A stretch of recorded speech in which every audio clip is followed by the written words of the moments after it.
vivons dans un monde paradoxal. Jamais le genre humain n'a disposé d'autant de moyens matériels, technologiques et scientifiques, et jamais pourtant il ne s'est montré aussi faible, hésitant et amputé de sa puissance intérieure. La démocratie et la République, imposées en tant que dogme indiscutable, ont engendré une humanité faite d'hommes faibles et mous, sans conviction ni volonté, incapables de faire face au présent et dépourvus de toute vision pour l'avenir. L'élite autoproclamée qui se partage la domination sur les nations, les peuples et leur devenir se compose d'êtres aussi stupides que corrompus, tous interchangeables puisque coulés dans le même moule et prisonniers de leurs illusions, de leur ignorance et de leur peur. Il est un fait que l'humanisme, héritage empoisonné de la Renaissance, a enfermé l'individu dans une morale universalisante qui prétend élever l'âme et protéger le citoyen, bien qu'en réalité, il les neutralise et les détruit. Cet humanisme si répandu en Occident s'appuie sur la morale judéo-chrétienne, provenant d'ailleurs des religions du désert. Celle-ci prône, à dessein, des valeurs perfides et contre nature qui distillent en chacun le poison de la culpabilité, la crainte du pouvoir, l'obsession de la compassion et la soumission à autrui, à la majorité, aux minorités les plus diverses et excentriques, aux prétendus élus, aux puissants méprisables, à leurs laquais zélés, etc. Faut-il être complètement aveugle pour ne pas voir l'état de la planète Terre en ce début du XXIe siècle, de ce que l'homme en a fait au nom de ses beaux principes et de sa remarquable spiritualité? Il est évident que la dégénérescence de cette humanité aux bas instincts, asservie par l'argent, la surconsommation, la superficialité, le virtuel et bien d'autres choses encore, est la conséquence directe d'une bien-pensance suicidaire érigée en tant que pilier civilisationnel. Ce triste constat fait, faut-il accepter ce que l'on nous affirme être aussi incontournable qu'inattaquable? Faut-il se résigner à se perdre, à régresser toujours davantage jusqu'à être réduit à la condition d'esclave consentant, ayant renoncé de son plein gré à toute dignité et à tout espoir? La saga Star Wars représente une œuvre majeure dans la culture populaire contemporaine. Qui n'a jamais entendu parler des Jedi et de leurs combats épiques contre les redoutables forces du côté obscur? Les trilogies cinématographiques d'une qualité très inégale, hélas, ainsi que la masse des productions dérivées, films, séries, comics, romans, jeux vidéo, créations de fans, etc., ont développé tout un imaginaire collectif propice à l'amusement, à la collection et au cosplay. Et, plus sérieusement, à la réflexion métaphysique et politique. Aussi surprenant que cela puisse l'être pour beaucoup, l'archétype du chevalier Jedi a franchi les frontières de la fiction pour devenir le représentant d'une quasi-religion reconnue dans plusieurs pays. Le jédaïsme a rassemblé, lors du recensement de 2011 au Royaume-Uni, près de 177 000 adeptes déclarés, soit plus de 0,3% de la population.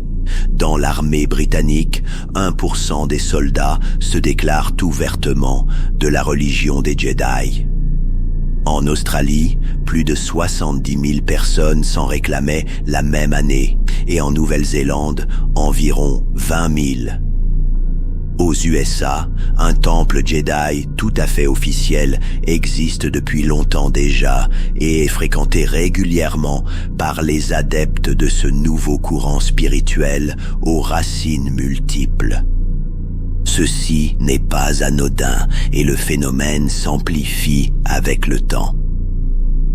Tandis que les églises chrétiennes se vident et sont progressivement remplacées par des mosquées grâce au travail souterrain de ceux que l'on sait, l'Occident est confronté à une crise spirituelle majeure, pour ne pas dire existentielle.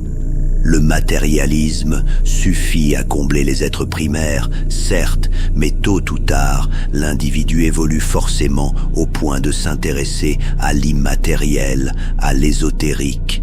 Et c'est ici que nous entrons en scène.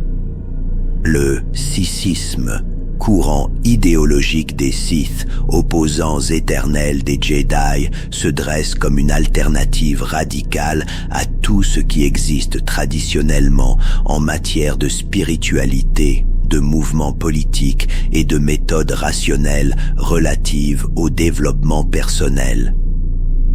Être un Sith aujourd'hui, cela n'a rien d'une fantaisie, d'une provocation ou d'une élucubration. C'est refuser la médiocrité généralisée, l'égalitarisme stérile, le politiquement correct qui nivelle par le bas et condamne toute affirmation originale et forte, tout élan de singularité. C'est dénoncer la croyance d'une société qui considère que chacun doit être protégé de tout, y compris de lui-même et de son propre potentiel.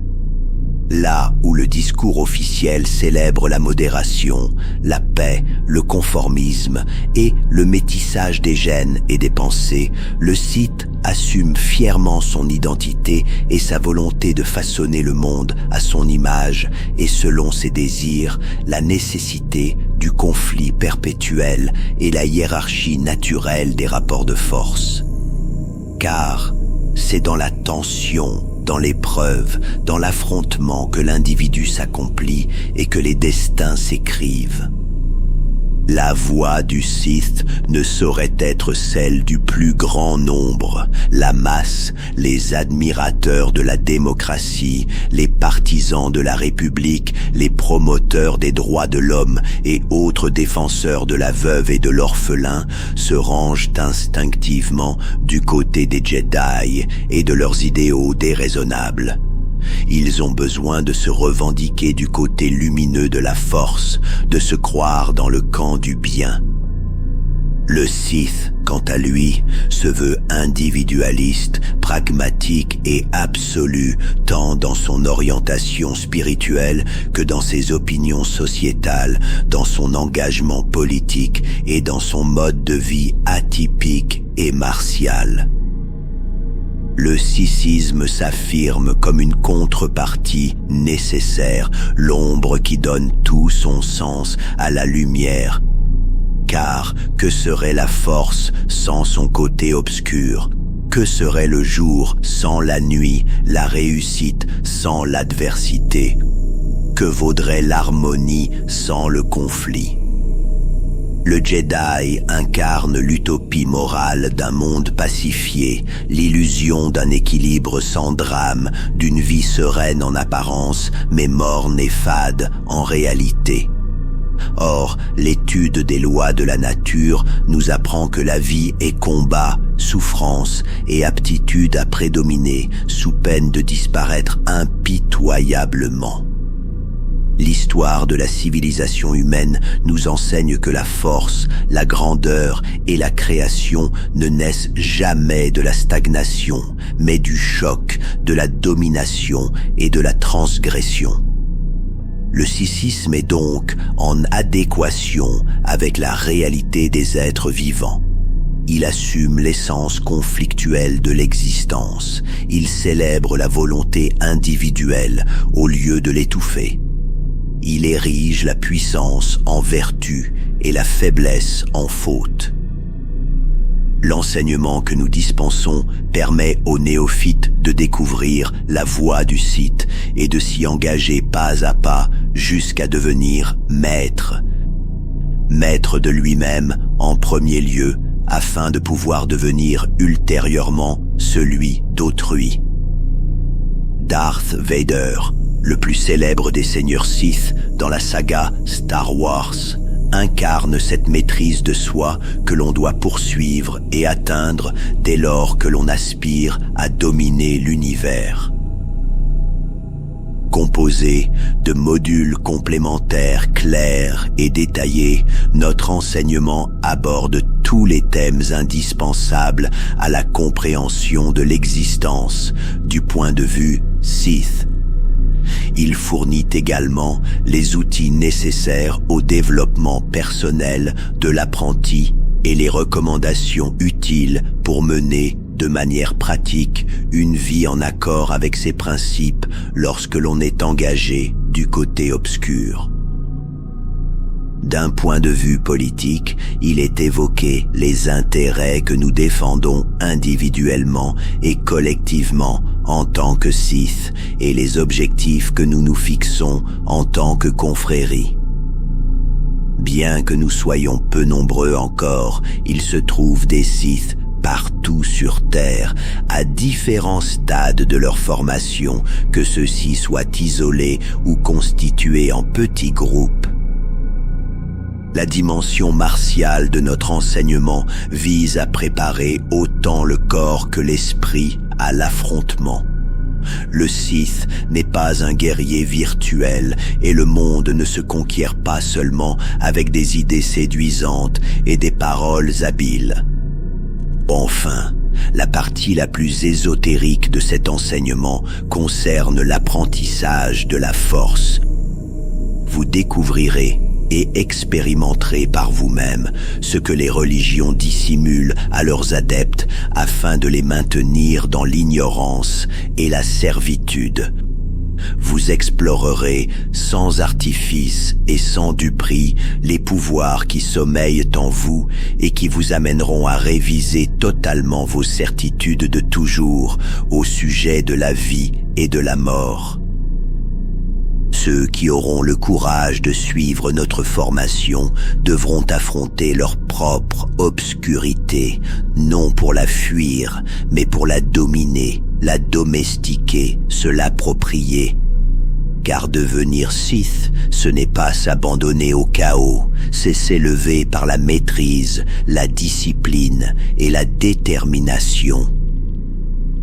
Vous êtes avertis que vous ne trouverez que peu de distractions et de réconfort dans nos enseignements. Ils ne sont ni une curiosité intellectuelle, ni un divertissement amusant, ni un moyen de cultiver votre ego ou de justifier vos penchants condamnables. Ils sont une forge, un creuset, et vous en ressortirez transformé, profondément. Vous n'y trouverez pas une morale prête à l'emploi, mais une voie exigeante, audacieuse et novatrice. La voie du Sith n'est pas pour le plus grand nombre, elle ne s'adresse qu'à ceux qui désirent ardemment s'émanciper et se réaliser.